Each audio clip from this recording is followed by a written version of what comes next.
não, e como é que o senhor viu a linha de defesa do Bolsonaro, que tenta tirar o Bolsonaro do bojo da coisa e dizer que existia uma junta militar que ia dar o golpe e que essa junta militar, inclusive, ia chutar o traseiro do Bolsonaro.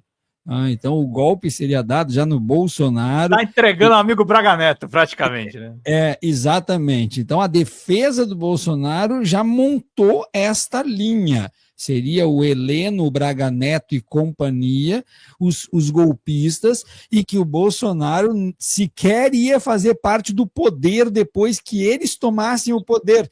Como é que você analisa essa linha de defesa e se o senhor surpreendeu disso no sentido de o Bolsonaro estar sendo desleal, como o Braga Neto falou? Olha, eu não vou nem falar da linha de defesa do advogado, porque, obviamente, se percebe que o advogado não tem onde construir uma defesa daquilo que é indefensável. Então, obviamente, ele vai levantar essa poeira toda. Mas qualquer minhoca, que não tem cérebro, mas qualquer minhoca, sabe qual era o iter, o caminho do golpe.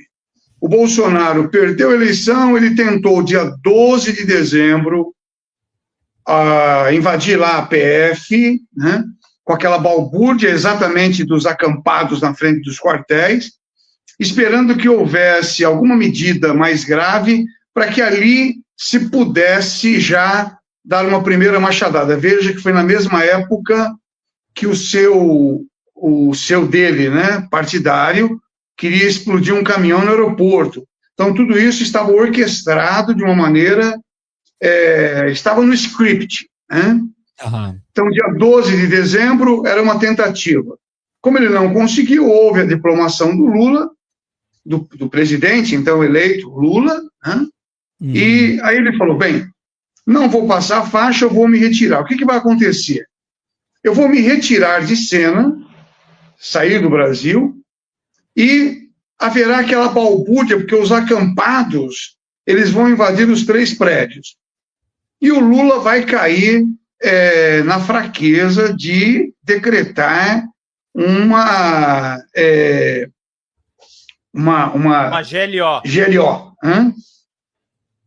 Se ele fizer isso, entram os militares, coloca o Lula para fora e eu volto glorioso.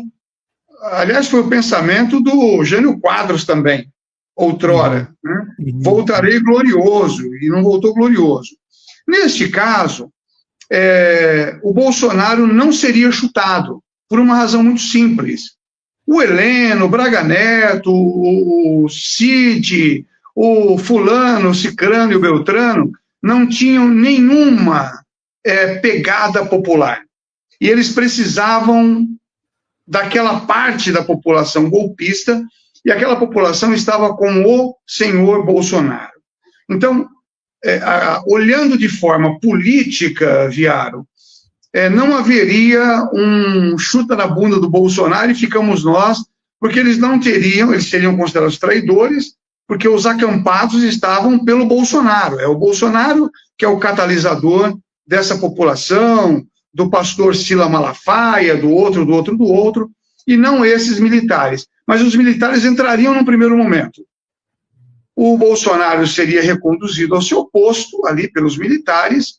Então, essa linha de defesa, ela não tem nenhum sentido sequer, veja, sequer na lógica jurídica.